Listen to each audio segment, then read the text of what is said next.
먼저 인사드리겠습니다. 안녕하십니까. 신한생명 신입사원 이기철이라고 합니다. 네, 모든 좋은 이야기는 앞분들이 너무 많이 해주셨고요. 제가 이렇게 뒤에서 앉아서 다 보면서 앞에 계신 분들 다 보면서 저도 얼마 전까지 여러분과 같이 이 앞에 앉아 있었는데 굉장히 고민도 많고 진짜 정말 고뇌의 시간을 많이 가졌었는데 라는 생각이 문득 들었습니다. 아까 앞서 분처럼 이렇게 다리를 펴면은 바로 이 무대라고 하잖아요. 예, 그것처럼 얼마 안 남으셨으니까 조금만 참으시면 분명히 훨씬 더 좋은 쪽으로 이렇게 비상하실 수 있을 겁니다. 예, 저는 입사 관련해서 말씀을 드릴 게 그 자소서랑 그 면접 관련해서 그냥 저는 하나로 생각을 했어요.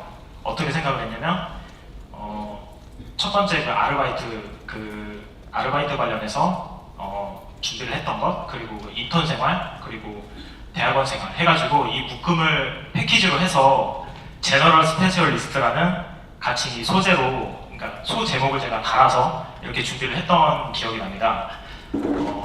먼저 제너럴 하면은 이렇게 누구나 할 수 있는 부분이잖아요. 예를 들면, 그러니까 제 입장에서는 제너럴한 부분을 어떻게 생각을 했었냐면 그 아르바이트 부분과 그리고 그 인턴 생활을 저는 그렇게 생각을 했었거든요. 그러니까 첫 번째 제가 먼저 전공을 먼저 말씀을 드리면 저는 원래 그 상경계 비전공자입니다. 원래 물리학을 전공했거든요. 순수 학문을 하다 보니까 좀 원래 대학교 2학년 때부터 금융업종을 생각을 했었는데 아무래도 이렇게 과를 이겨내서 아무래도 업종 전환을 하기가 쉽지가 않잖아요. 그래서 생각을 했던 게 이제 한번 대학교 때 방학 기간을 이용해서 제가 금융은 하고 싶은데 어떤 금융을 해야 될지, 은행을 가야 될지, 카드를 가야 될지, 아니면 증권회사냐, 아니면 생명회사냐 굉장히 많잖아요. 아니면 또 여기도 없지만 뭐 러시아 캐시 뭐 이런 여신 업종 이런 쪽으로 대부업 쪽으로 생각을 해야 되는 건가 굉장히 고민을 많이 하다가 방학 때 우연치 않게 이제 증권회사 아르바이트 기회가 오게 됐더라고요. 그래서 이제 주저하지 않고 그쪽에서 이제 제가 하겠다. 그래서 뭐 급여는 그렇게 세진 않았지만 뭐 급여가 중요한 게 아니니까 좋은 경험이 되겠다 싶어서 증권회사 아르바이트 그 본점이 아니고요. 영업점에서 한번 시작을 해봤어요. 과연 어떤 곳인가. 경험을 해보면서 한 3달 정도 일을 했었는데 굉장히 도움이 많이 됐던 경험 같아요. 뭐 물론 다른 분들은 먼저 이렇게 자격증을 준비하신다던가 물론 뭐 저도 자격증이 뭐 물론 있긴 합니다만은 뭐 그렇게 뭐 공인회계사라든가 뭐 그런 큰 자격증이 아니라 뭐 누구나 몇 달만 이렇게 준비하시면 이렇게 하실 수 있는 그런 자격증이긴 하지만 오히려 그런 자격증들보다 훨씬 더 값진 시간을 보냈다고 생각이 들었거든요. 그래서 그 부분을 일단은 좋은 추억으로 남겨두고 이제 4학년이 되어서 이제 금융권으로 이제 본격적으로 나가봐야겠다. 물론 이제 물리학과니까 관련 업종도 이렇게 쓰면서 이렇게 취업을 준비를 했었는데 이게 생각보다 굉장히 쉽지가 않더라고요. 아시겠지만 정말 올인을 해야 할 수 있는 업종이기도 하지만 물론 다른 업종 같은 경우에도 정말 전문가가 되지 않으면 혹은 굉장히 관련해서 회사가 좋아할 만한 인재상을 또 이렇게 초점에 맞춰서 이렇게 준비를 많이 하시는데 저는 그러한 과정이 전혀 없었거든요. 그래서 결론적으로 그때 취업에 실패를 하게 되고 좀 굉장히 고민을 많이 했죠. 내가 준비된 게 무엇인가 과연 좀 생각을 많이 했던 것 같은데 그래서 이제 아무래도 제가 이제 물리학을 전공을 했으니까 수학 쪽으로 해서 이제 금융과 이렇게 맞닿아 있는 부분을 한번 생각을 해봐야겠다 하다가 생각을 했던 게 이제 물론 아시는 분도 계시겠지만 그 보험계리사라는 그 자격증을 좀 준비를 하게 되었습니다.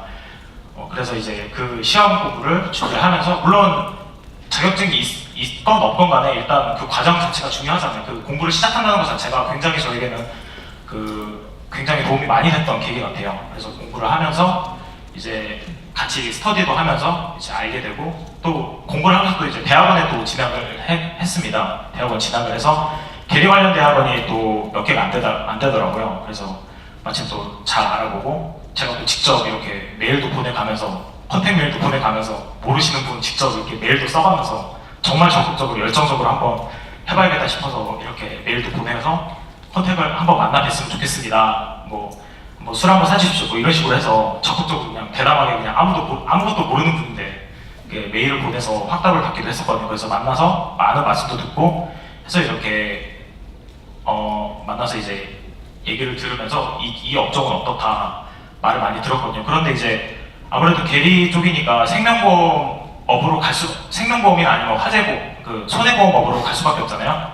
그래서 이제 어느 회사로 갈지 모르지만 일단은 제가 업 자체를 한번 도전을 해봐야겠다. 뭐 보험업이잖아요. 크게 봐서는. 그래서 이제 공부를 열심히 해서 이제 대학원에 결국 이제 진학을 하게 됐는데, 대학원에 이제 진학을 하게 되면서 이제 많은 공부를 하게 되잖아요. 이제 뭐 여러 가지 뭐 관련된 공부도 과목들도 많이 공부를 하게 되고 하는데, 이제 그 선배님과의 그 교류 자리가 있었는데 우연히 이렇게 신한생명에 대해서 이렇게 얘기를 들었어요. 그 술자리에서 신한생명 얘기를 들었는데 굉장히 좋은 회사다, 굉장히 탄탄하고 뭐 물론 뭐 상경계의 분도 계시겠지만 뭐 재무 건전성도 굉장히 탄탄하고 순이익도 많이 나는 굉장히 건실한 회사다. 뭐 저는 사실 그 전까지 신한은행을 알았지, 아니면 혹은 뭐 신한카드 많이 알아요. 근데 신한생명에 대해서는 그렇게 많이 접해보지 못했었거든요. 근데 그 얘기를 듣고 나서 좀 회사에 대해서 좀 많이 서치를 한번 해보게 됐어요. 해보게 되면서 이제 회사가 좋다는 걸 알게 됐고, 물론 뭐 맞춤식으로 준비한 건 아니지만 그렇게 해서 이제 준비를 하게 되면서 이제 공부를 계속 하다가 마침 이제 공고가 뜬 거예요. 이제 제가 입사가 작년 9월이었는데 이제 됐다, 이제 저를 찬스다 싶어서 이제 그 자소서에 어떤 항목이 있는가 딱 보았죠. 봤는데 제가 이제 준비해왔던 그 아까 말씀드렸던 제너럴 스페셜리스트라는 소제목을 달았던 그 인턴 과정, 인턴 그리고 아르바이트, 그리고 제가 전공했던 스페셜리스트적인 대학원을 강조를 해서 덩어리로 해가지고 내가 한번 써봐야겠다 싶어서 이제 그 세 부분을 가지고 제가 좀 강조를 하면서 자기소개서를 풀어나가기 시작을 했거든요. 물론 개인 성장 과정이야 있으시겠지만 그 부분은 약간 논외로 치고, 약간은 생명보험업 자체가 전문성이 좀 더 많이 필요로 하거든요. 물론 다른 업종도 마찬가지지만 아무래도 제가 이제 들어온 업종 자체가 상품 계리 파트거든요. 그래서 그 부분 자체는 약간 전문성이 좀 많이 필요로 하는 파트이기 때문에 전문성과 제너럴한 부분을 동시에 이렇게 강조하는 식으로 이렇게 강조를 해서 자소서를 이렇게 완성을 해서 또 좋은 결과를 맺게 됐던 것 같습니다. 그리고 면접을 갔을 때 그 실무자분의 면접이 또 있었어요. 1차 실무자 면접 때 관련해서 이제 전공 기술 면접들이 이렇게 있겠죠? 있으면 이제 제가 배웠던 것들 이렇게 말씀을 드리고, 근데 그때 제가 생각나는 에피소드 중에 하나가 제 바로 옆에 그 계리사 자격증이 있으신데 그분이 질문을 받았던 게 당신은, 그러니까 옆에 계신 분은 나중에 무슨 꿈이 뭐냐, 그래서 이제 계리사를 갖고 계시니까 아무래도 이제 저는 퇴직연금 쪽으로 퇴직연금 계리사로 가겠다 이런 식으로 이제 준비를 했다 이렇게 말씀을 드리니까 실무자께서 저희 신한생명은 퇴직연금 쪽은 그렇게 크지가 않고 그렇게 많이 중요성을, 물론 중요하지만 그렇게 포션이 크지 않아서 다른 쪽에 좀 더 내진을 하고 있다 이런 말씀을 하시더라고요. 그래서 2차 면접 때 그래도 자격증이 있으니까 되셨겠지. 그래서 딱 봤는데 2차 면접 갔더니 그분이 안 계시는 거예요. 그래서 약간은 이제, 그러니까 제가 드리고 싶은 말씀은 그 회사에 대해서 어떤 부분이 강점이고 어떤 부분이 약점이다, 장단점을 약간 좀 간파를 하시는 게 조금 더 좋을 거라 생각을 합니다. 그러니까 한마디로 말씀드려서 이 회사에 그러니까 장단점을 아실 수 있을 만큼 좀 관심도가 중요하다는 말씀이겠죠. 그래서 그렇게 1차 면접을 마치고 이게 이번 면접을 갔어요. 이제 또 이번 면접을 갔는데 앞서 말씀드렸던 분처럼 정말 임원분들의 그 포스가 장난이 아니더라고요.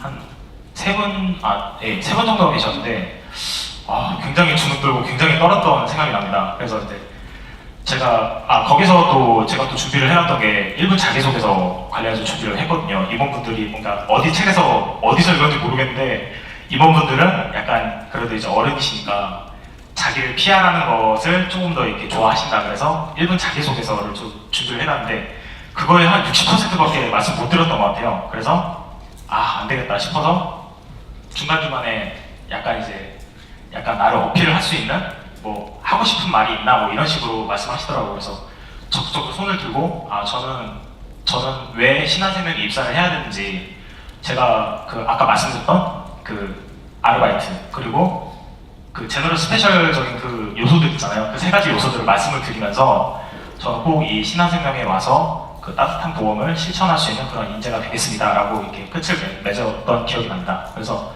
또 어떻게 사장님께서 잘 봐주셨는지 혹은 또 임원분께서 잘 봐주셨는지 그래서 이제 이 자리에 있게 됐는데요.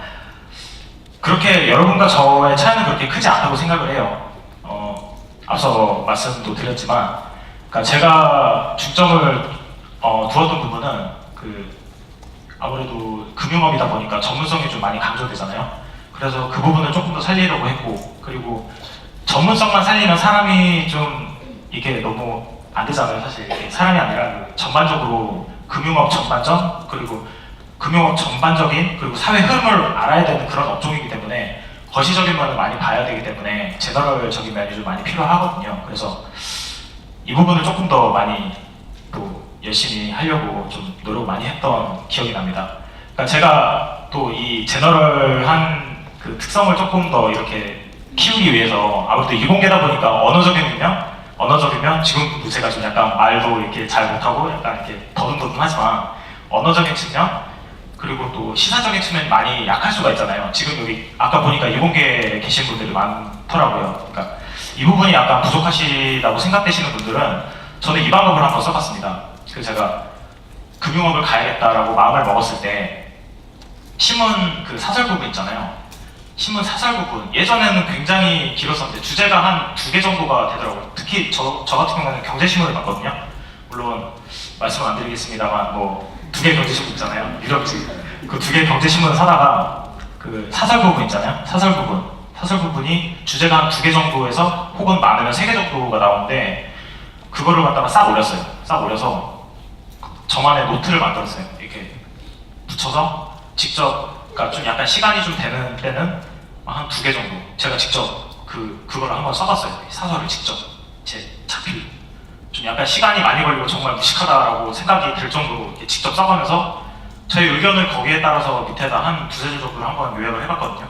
마치 그러니까 언어 영역 공부하듯이 이렇게 공부를 한번 해봤거든요. 그랬더니 그게 한 2년인가 3년 정도 딱 이 기점을 딱 지나니까 이게 점점 이게 굉장히 재밌어지고 이 금융업 전반 혹은 이 사회 전반적인 흐름에 대해서 이렇게 관심이 많이 가게 되더라고요. 처음에는 뉴스로 굉장히 이해를 못했는데 뉴스가 막 이해가 가기 시작하면서 굉장히 막 재밌어지는 거예요. 그래서 이제 흥미가 생기게 되고 자연스럽게 이제 점점 이렇게 점점 더 빠져든다고 해야 되나요? 이런 좀 느낌을 받았던 기억이 납니다. 이 부분은 뭐 쓰셔도 좋은 방법이고 뭐 시간이 정 없으시다면 요즘에 근데 보니까 신문을 이렇게 훑어보니까는 요즘은 예전보다는 약간 사설이 약간 짧더라고요. 그러니까 예전보다는 많이 좀 약간 짤막짤막하면서 뭐 이렇게 읽기가 편하게 돼 있으니까는 한 개나 2개 정도 많으면 이렇게 시간 나실 때마다 써보시는 것도 써보시면서 이렇게 생각을 할 수 있잖아요. 혹은 안 쓰시더라도 읽어보시면서 또 생각할 수 있는 기회도 되고 하니까 이 방법도 괜찮지 않을까 하는 팁을 조금 드리고 싶은 마음이 듭니다. 제 말씀 여기까지 들어주셔서 감사드리고요.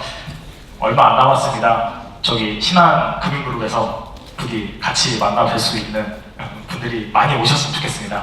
정말 감사드립니다.